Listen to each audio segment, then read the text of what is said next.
الرحمن الرحیم اعوذ باللہ من الشیطان الرجیم بسم اللہ الرحمن الرحیم یا ایھا الناس کلوا مما فی الارض حلالا طیبا۔ دیکھو اللہ تبارک و تعالیٰ نے ہمیں حکم دیا پاکیزہ اور حلال کھانے کا، یہاں تک کہ 18ویں پارے میں رسولوں کی جماعت سے بھی کہا یا ایھا الرسل کلوا من الطیبات واعملوا صالحا۔ اے رسولوں کی جماعت پاکیزہ کھانا کھاؤ اور نیک عمل کرو، انی بما تعملون علیم، مجھے سب معلوم ہے، اللہ فرماتے ہیں۔ اب دیکھو ہمارے زمانے میں حلال بھی ہے حرام بھی ہے، جائز بھی ہے ناجائز بھی ہے، شک و شبہات والی چیزیں بھی ہے۔ اب الحلال بین والحرام بین بینہما مشتبہات، بھئی حلال بھی ظاہر ہے حرام بھی ظاہر ہے، اور حلال حرام کے درمیان جو چیزیں سمجھ میں نہیں آ رہی وہ شک و شبہ ہے اس میں، اس کے بارے میں ہے اتقوا مقام التہم، تہمت کی جگہ سے بھی اپنے آپ کو بچاؤ۔ مجھے جو مسئلہ بیان کرنا ہے آج وہ کریڈٹ کارڈ کا ہے۔ کریڈٹ کارڈ بہت عام ہو گیا، اس کا غلط استعمال بھی بہت زیادہ ہو گیا۔ لوگ ایک دوسرے کو دے کر یہ پتہ نہیں اتنے لاکھوں روپے ادھر سے ادھر ہو رہے۔ دیکھو میرے بھائیوں، سب سے پہلے مسئلہ یہ ہے کہ کریڈٹ کارڈ جائز نہیں ہے۔ کیوں؟ اس کی بنیاد سود پر ہے۔ آپ کو سمجھاؤ، مجھ سے زیادہ آپ لوگ جانتے ہیں اس بارے میں۔ ڈیبٹ کارڈ میں ہمارا پیسہ جمع ہوتا ہے اور کریڈٹ کارڈ میں ہمارا 1 روپیہ بھی جمع نہیں ہوتا۔ اچھا، ایگزامپل ہمیں 1,00,000 روپے کی آفر ملی کہ تم یہ 1,00,000 روپیہ استعمال کر سکتے ہو اور 1 مہینے کے اندر تمہیں جمع کر دینا پڑے گا۔ اگر مہینے میں تم نے جمع نہیں کیا تو اتنے % انٹرسٹ لگے گا، ہے نا؟ تو اس کے اوپر سگنیچر ہوتی ہے۔ تو یہ بنیاد ہے، غلط ہے، سود کی بنیاد کے اوپر ہم سگنیچر کر رہے ہیں، یہ بنیاد ہی غلط ہے۔ اس لیے علماء کرام فرماتے ہیں، مفتیان کرام، کریڈٹ کارڈ جائز نہیں ہے۔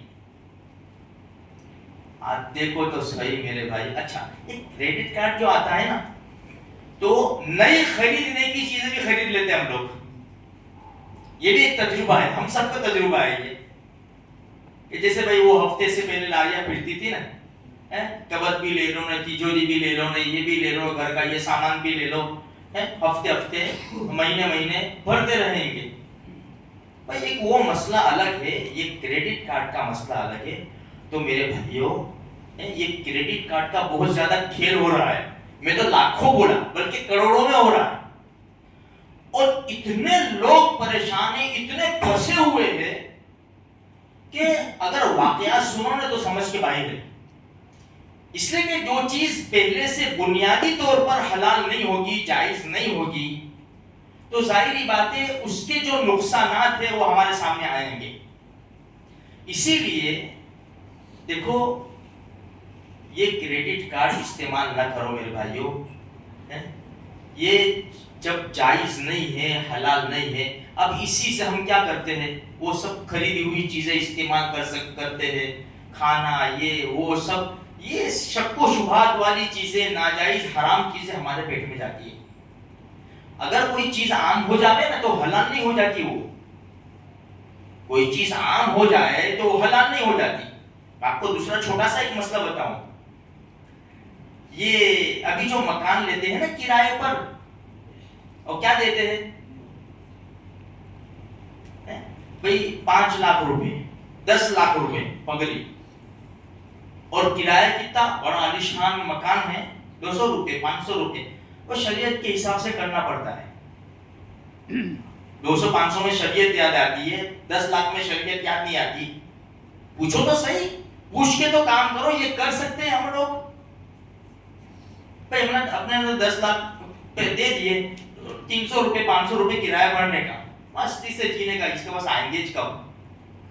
تو ٹوٹ گیا ہے۔ تو اب یہاں دیکھو یہ سب لائن کہاں چلتی ہے بھائی، شکل نکلے گی لیکن کب نکلے گی؟ تم بیٹھو علماء کرام کے پاس، مفتیان کرام کے پاس، میرا مکان اللہ میں 10 لاکھ لے لو، انہیں بزنس میں لگا دو انہیں، یہ ساری چیزیں جو شریعت میں جائز نہیں ہے وہ نہیں ہے، بس خلاص بھائی شراب عام ہو جاوے۔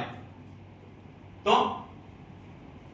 بعض مرتبہ وہ 2 نمبر والوں کے وہاں کا کھانے کا ہوتا ہے نا، کوئی حرام جن کا شراب کا دھندا ہے نہ جن کا جو بھی کچھ ہے، تو بعض مرتبہ جانا ضروری ہوتا ہے۔ تو مسئلہ پوچھتے کہ مولوی صاحب جاؤں میں 200 دکھا دوں گا کھا کے، میں نے کہا ایک کام کرو پھر اس کے بعد 100 روپے کی شراب کی بوتل لے لیو، پیسے دے کے تم کو تو کھانا ہی پینا ہے، اس کے بعد ڈرنک کی بوتل مت، شراب کی بوتل لیو۔ تو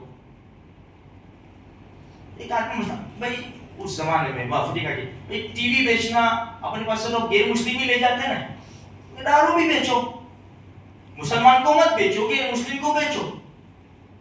تو یار لوگوں کے دماغ اس میں دیکھو کیسے چلتے ہیں، اس لیے کہ جب پیٹ میں حرام جائے گا تو حرام کی سوجے گی میرے بھائیوں۔ اس لیے دیکھو اللہ نے مقدر میں لکھا ہے روزی اللہ کے ذمے ہے، اس لیے حلال حرام کو پہچانو، ورنہ ہماری عبادتیں بھی قبول نہیں ہوئے گی، ہماری حج عمرہ بھی قبول نہیں ہوئے گا، ہماری دعائیں سر سے اوپر بھی نہیں جائے گی۔ اللہ تبارک و تعالیٰ مجھے بھی آپ کو بھی سارے مسلمانوں کو حلال اور پاکیزہ روزی نصیب فرماوے اور ہر قسم کے حرام سے ہماری حفاظت فرماوے۔